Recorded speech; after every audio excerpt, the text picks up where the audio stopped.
বিগত কয়েকদিন আগে আহ, মার্কিন দূতাবাস, ঢাকাস্থ মার্কিন দূতাবাস, তারা তাদের যে নাগরিকদের বাংলাদেশে চলাচলের জন্য নিয়মিতভাবে অ্যালার্ট করে থাকে বা সতর্কতা জারি করে থাকে। বাংলাদেশে যখন বৈষম্য বিরোধী আন্দোলন হয়, তখন তারা বাংলাদেশে মার্কিন নাগরিকদের চলাচলের উপরে একটা রেড অ্যালার্ট জারি করেছিল। তো এই, আমি এখন তারিখটা বলতে পারছি না, কয়েকদিন আগেই মার্কিন দূতাবাস এই রেড অ্যালার্টটি নামিয়ে নিয়ে আসে, অর্থাৎ ইয়েলো বা আরেকটু নিচে তারা শিথিল করে, আমি যদি বলতে পারি শিথিল করে। কিন্তু একই সাথে তারা আবার পার্বত্য চট্টগ্রামে মার্কিন নাগরিকদের ভ্রমণের ব্যাপারে সতর্কতা জারি করে, চূড়ান্ত সতর্কতা জারি করে এবং নিষেধাজ্ঞা জারি করে। আপনাদের নিশ্চয়ই, যারা আপনারা দৈনিক পত্রিকা সবাই পড়েন এবং যারা শ্রোতারা, তাদের মনে থাকবে এইটা হয়। তো তার মানে হলো যে এই ধরনের ঘটনাটা যে ঘটবে, এইটা আসলে মার্কিন সরকার বা এখানে অবস্থিত মার্কিন দূতাবাস এটা জানতেন। এখান থেকে আমরা এটা বুঝতে পারি। এটা আমাদের বোঝার জন্য আমি বলছি যে এটা আমাদের বিভিন্ন বিশেষজ্ঞ, বিভিন্ন লোকজন যারা বলছেন যে এটা একটা বিচ্ছিন্ন ঘটনা, একটি ছোট্ট ঘটনা থেকে এই ঘটনাটা ঘটেছে, আমি এর সাথে একমত না। আমি মনে করি এটা একটি পরিকল্পিত ঘটনা, হ্যাঁ, যেটা হয়তো আমরা বুঝতে পারি নাই। হ্যাঁ, যেমন আমাদের এই জুলাই বিপ্লব যেমন একটি পরিকল্পিত ঘটনা ছিল, কিন্তু ফ্যাসিবাদী সরকার বুঝতে পারে নাই, ঠিক তেমনি পার্বত্য চট্টগ্রামে যে ঘটনাটা ঘটেছে, এই ঘটনাটাও আসলে আমরা, আমাদের আড়ালে ছিল, আমরা যারা জানতাম তারা বলেছি, কিন্তু হয়তো সরকার কর্তৃপক্ষ তারা বা দেশের এই বর্তমান পরিস্থিতিতে সরকার হয়তো এইভাবে পাহাড়ের দিকে বেশি মনোযোগ দিতে পারে নাই। তো সে কারণেই এই সুযোগটা নিয়েছে। দীঘিনালাতে যখন বাঙালিরা প্রতিবাদ সমাবেশ করছিল, এই তারা প্রতিবাদ সমাবেশ শেষে একটি প্রতিবাদ মিছিল নিয়ে যখন পাহাড়ি এলাকা দিয়ে মানে যাচ্ছিল, তখন দেখা দেখা যায় যে ওই এলাকায় উপজাতীয় জনগোষ্ঠী বাঙালিদের উপরে হামলা করে, এই মিছিলের উপর হামলা করে। তো এই হামলার পরে এক পর্যায়ে ধাওয়া পাল্টা ধাওয়া হয় এবং দেখা যায় যে পাহাড়িদের পক্ষ থেকে বিভিন্ন বাজারে দোকানে আগুন লাগিয়ে দেওয়া হয়। দোকানে আগুন লাগিয়ে দেওয়ার কারণে দীঘিনালায় অনেক বাঙালিদের দোকান পড়েছে, অনেক পাহাড়িদের দোকানও পড়েছে বিপুল পরিমাণ, এবং আমার কাছে যে পরিসংখ্যান আছে তাতে বাঙালিদের দোকান বেশি পড়েছে। এবং এই ঘটনায় বাঙালিদের আহতের সংখ্যা পাহাড়িদের থেকে অনেক বেশি। কিন্তু দেখা যাচ্ছে যে আমাদের মিডিয়ায় কিন্তু শুধুমাত্র 30টা পাহাড়িদের দোকান পড়েছে, আসলে টোটালি দোকান পড়েছে 30টা, এর ভিতরে পাহাড়ি আছে, বাঙালি আছে, কিন্তু মিডিয়া আসলে এটাকে অন্যভাবে গড়ে তুলছে। এনজিও এবং দূতাবাসের বিভিন্ন লোকজন, তারাও এনজিও বলতে আইএনজিও বলছে, ইন্টারন্যাশনাল এনজিও, এবং দূতাবাসের বিভিন্ন লোকজন তারা পাহাড়ে যাওয়ার প্রস্তুতি নিচ্ছে। এখানে কর্নেল হাসিন আছেন, তিনি বলতে পারবেন। পাহাড়ে এই ঘর পোড়ার একটা বিরাট রাজনীতি আছে, কারণ পাহাড়ে একটা মাচাং ঘর পোড়ানো হলে তার পরিবর্তে সেখানে পাকা ঘর এই এনজিওরা করে দেয়, যার ফলে ঘর পোড়ানোটা বা দোকান পোড়ানোটা এটা আসলে খুব মানে তাদের কাছে খুব বড় কোনো ব্যাপার না, বরং এটাতে তারা লাভবান হয়। আবার এই যে বিপুল পরিমাণ এই আসে, তার দ্বারা লোকাল যারা মানে এই উপজাতীয় প্রতিনিধি আছে, তারা সেখান থেকে বাণিজ্যিক ভাবে লাভবান হয় এসব কাজ করে। এগুলো নানা রাজনীতি আছে। যে ওইখানে কিন্তু বিভিন্ন এনজিও সেই সময় কাজ করতো, বিশেষ করে ওয়ার্ল্ড ভিশন। ওইখানে তখন ওয়ার্ল্ড ভিশনের মেইন কাজ ছিল যে এদেরকে ধর্মান্তরিত করা, বৌদ্ধ থেকে খ্রিস্টান তৈরি করা। এরা কিছু তখনই 10,000 15,000 পার পরিবার দিলে তারা কনভার্ট করতো। কিন্তু আমি বাংলাদেশের দর্শক শ্রোতাকে বলতে চাই যে যদি ওইখানে কোনো মুসলমান যারা ধর্মপ্রচার করে, তারা যদি যে ওইখানে একদিন একটু কাজ করে, এটা সারা ওয়ার্ল্ডের বিভিন্ন মিডিয়া আসবে, জোর করে তাদেরকে ইসলাম ধর্ম গ্রহণে বাধ্য করা হচ্ছে। কিন্তু খ্রিস্টান হচ্ছে, এটাতে কোনো আপত্তি নেই। এখন মেইন কথা হলো, আমরা যত কিছুই করি, এত কিছু করার পরে কিন্তু এদের মন জয় করা যায় না।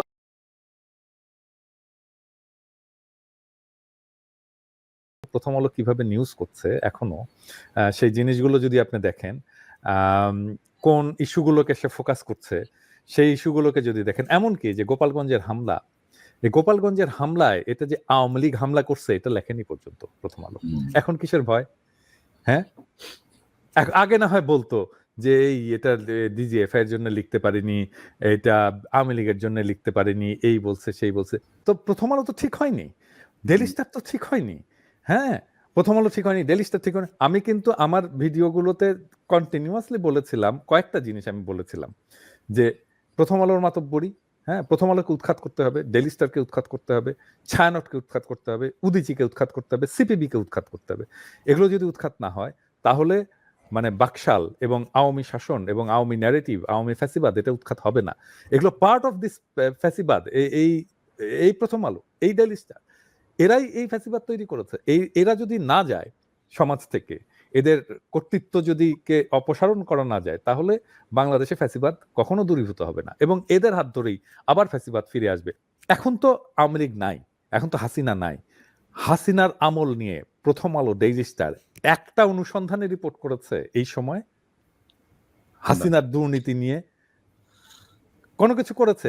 ডিজিএফআই নিয়ে, আয়নাঘর নিয়ে কোনো কিছু করেছে? করেনি। প্রথম আলো যে একটা ইন্ডিয়ান মিডিয়া, প্রথম আলো যে ভারতের মিডিয়া, এ ব্যাপারে কি কারো কোনো সন্দেহ আছে? মানে মানে প্রথম আলোর কার সাথে পার্টনারশিপ? এই যে চরকির পার্টনারশিপ কার সাথে? ইন্ডিয়ার সাথে পার্টনারশিপ। তো বাংলা ইন্ডিয়ান হাই কমিশনার বাংলাদেশে কোন মিডিয়া হাউসে যায়, সাইন করে, এমওইউ সাইন করে? প্রথম আলোতে তো, তাই না?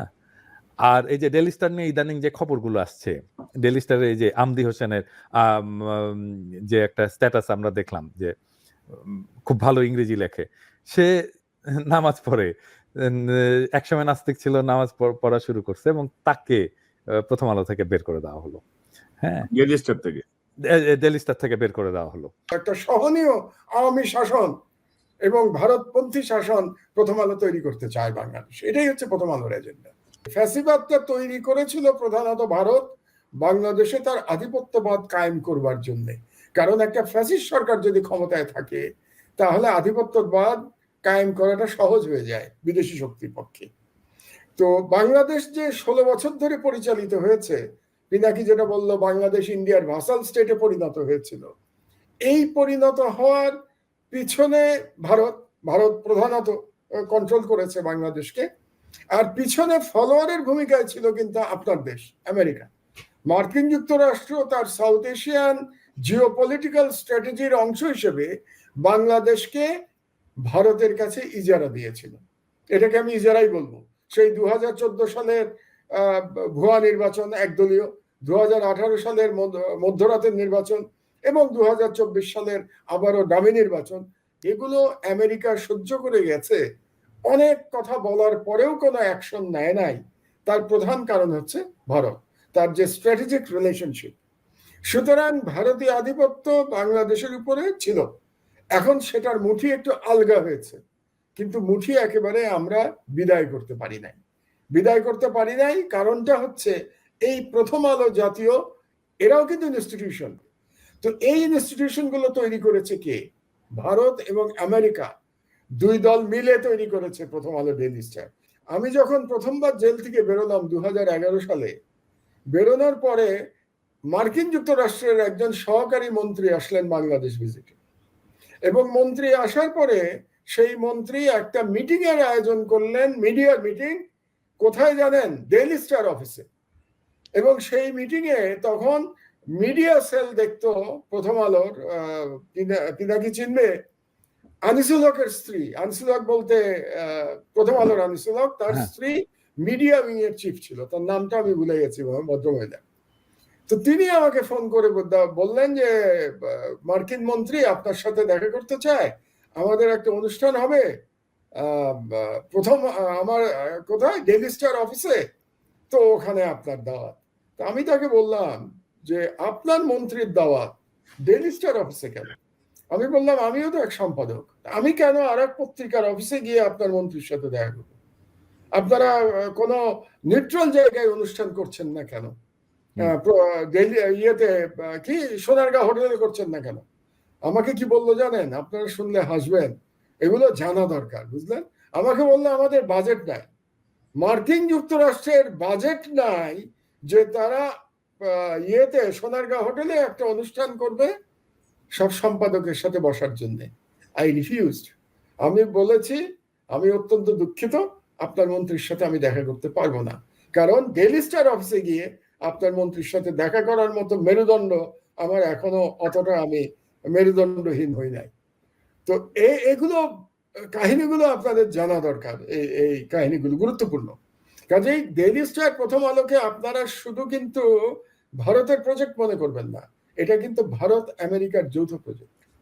খুব পরিষ্কার ভাবে আমি বলছি আপনাদেরকে, ভারত আমেরিকা যৌথ প্রজেক্ট। কাজেই গত 16 বছর বাংলাদেশ রাষ্ট্র চালিত হয়েছে দিল্লি থেকে। আমি আশা করতে চাই যে এখন যে সরকার আছে, এই সরকার ওয়াশিংটন দ্বারা চালিত হবে না। কারণ এখন যে চেষ্টাটা হবে, ফ্যাসিবাদের যে চেষ্টা, আপনারা বলেছেন ফ্যাসিবাদের প্রত্যাবর্তন হবে কিনা, হবে যদি আমরা আবার ওয়াশিংটনের কাছে সারেন্ডার করি। এবং ওয়াশিংটন এখন সামনে আসবে, ফলোয়ার কে থাকবে এখন জানেন? ফলোয়ার থাকবে ইন্ডিয়া। 16 বছর লিডারশিপে ছিল ইন্ডিয়া, ফলোয়ার ছিল আমেরিকা। আপনারা পার্থক্যটা বোঝার চেষ্টা করেন, আমি জনগণের উদ্দেশ্যেও বলছি এবং ইয়াং জেনারেশনের উদ্দেশ্যে বলছি। এই 16 বছর আমাদের স্বাধীনতা, আমাদের ফ্রিডম, রাষ্ট্রের স্বাধীনতা, জনগণের ফ্রিডম ইন্ডিয়া নিয়ে গেছে, কারণ মার্কিন যুক্তরাষ্ট্র ফলোয়ারের ভূমিকায় ছিল। এখন প্রফেসর ইউনূসের নেতৃত্বে যদি আর একটা নতুন প্যাকেজে সেই ভারতপন্থী সরকার আসবে, যেখানে ফলোয়ার থাকবে ইন্ডিয়া, সামনে থাকবে আমেরিকা, এটাও আমাদের কাছে গ্রহণযোগ্য হবে না।